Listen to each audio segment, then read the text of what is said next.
Hello बच्चों, चलिए प्रश्न को पढ़ते हैं। तनी हुई डोरी में उत्पन्न मूल स्वर तथा प्रथम और द्वितीय अधिस्वरकों के लिए आरेख द्वारा निष्पन्नों तथा प्रस्पंदों की स्थितियां दिखाइए। चलिए सबसे पहले हम लिख लेंगे मूल अवधारणा। मूल अवधारणा जिस पर कि यह प्रश्न आधारित है। यह प्रश्न आधारित है तनी हुई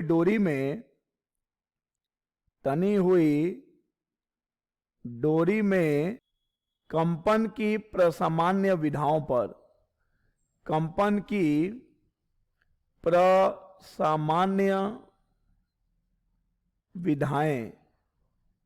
बच्चों, डोरी में कंपन होने पर उत्पन्न तरंग की आवृत्ति का सूत्र होता है n बराबर P/2L वर्गमूल T/m, जहां पर कि T है डोरी में तनाव, m है डोरी के एकांक लंबाई का द्रव्यमान और L है बच्चों डोरी की लंबाई और P है बच्चों खंडों की संख्या।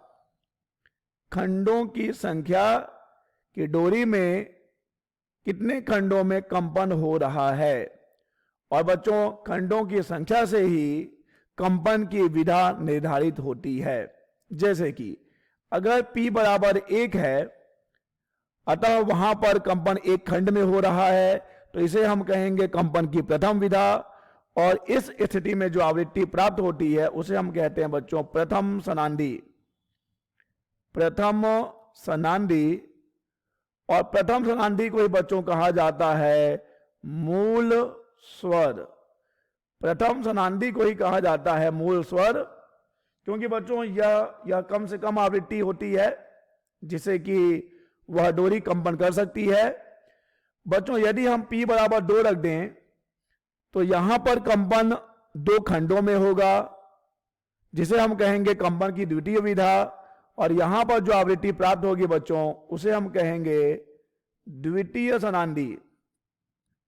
द्वितीय सनांदी, और द्वितीय सनांदी को ही बच्चों कहा जाता है प्रथम अधिस्वरक। प्रथम अधिस्वरक, क्योंकि बच्चों मूल स्वर के बाद जो आवृत्ति आ रही है वो द्वितीय सनांदी है, जिसे कि हम नाम दे रहे हैं प्रथम अधिस्वरक का। और बच्चों अगर कंपन हो रहा है 3 खंडों में तो इसे हम कहेंगे कंपन की तीसरी विधा, और यहां पर जो आवृत्ति प्राप्त होगी उसे हम कहेंगे तृतीय सनांदी। तृतीय सनांदी, जिसे कि बच्चों हम नाम देते हैं द्वितीय अधिस्वरक का। द्वितीय अधिस्वरक। तो चलिए बच्चों अब हम समझ लेते हैं निष्पन्द और प्रस्पंद क्या होते हैं। बच्चों निष्पन्द उन बिंदुओं को कहते हैं जहां पर कणों का विस्थापन और वेग सदैव शून्य होता है, और प्रस्पंद उन बिंदुओं को कहते हैं जहां पर कणों का विस्थापन और वेग अन्य कणों की तुलना में सदैव अधिकतम होता है।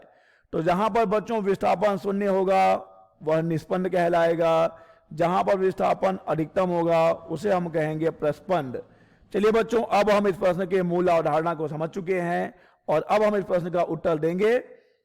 बच्चों प्रश्न में कहा गया है कि मूल स्वर, प्रथम अधिस्वरक और द्वितीय अधिस्वरक के लिए आरेख द्वारा निष्पंदों तथा प्रस्पंदों की स्थितियां दिखाइए।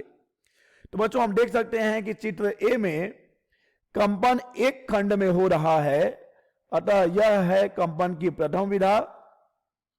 प्रथम विधा, तो इस स्थिति में जो आवृत्ति प्राप्त होगी उसे हम कहेंगे प्रथम सनांदी।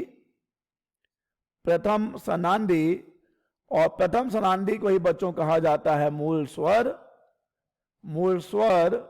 अब बच्चों हम देख सकते हैं कि यहां पर अंतिम सिरे पर बनेंगे निष्पन्द, क्योंकि यहां पर अंतिम सिरे पर जो बिंदु हैं और यहां पे जो कर्ण होंगे इनका विस्थापन सदैव शून्य होगा, तो ये हो जाएंगे निस्पंद।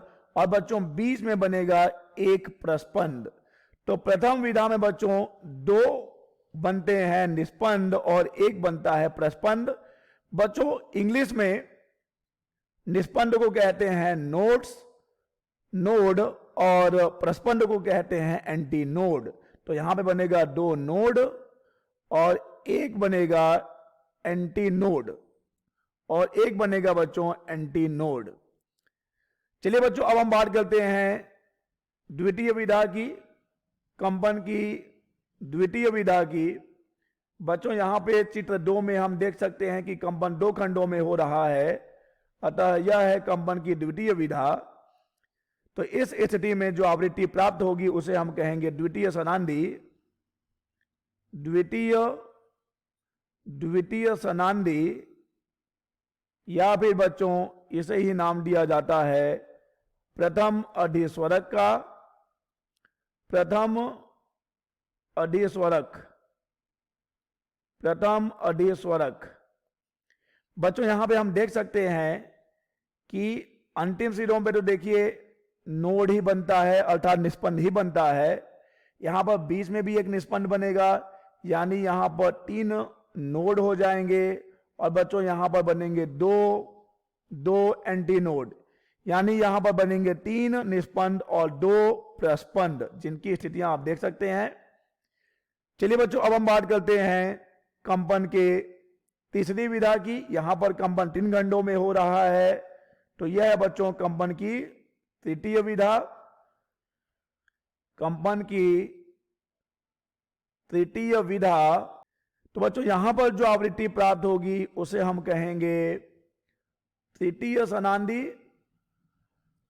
तृतीय सनांदी और कंपन की तीसरी विधा में जो आवृत्ति है उसे तृतीय सनांदी कह रहे हैं और इसे ही कहा जाता है द्वितीय अधिस्वरक। द्वितीय अधिस्वरक।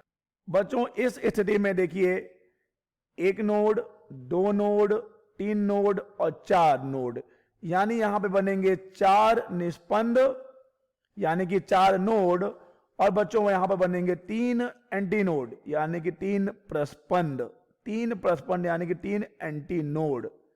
तो बच्चों प्रथम विधा, द्वितीय विधा, तृतीय विधा, यानी कि मूल स्वर, प्रथम अधिस्वरक और द्वितीय अधिस्वरक में देखिए कितने नोड और एंटी नोड बनेंगे। यहां पे बनेगा 2 नोड, 1 एंटी नोड, यहां पे बनेगा 3 नोड और 2 एंटी नोड, यहां पे बनेगा बच्चों 4 नोड और 3 एंटी नोड। आशा करते हैं बच्चों आपको यह प्रश्न समझ आया होगा। धन्यवाद।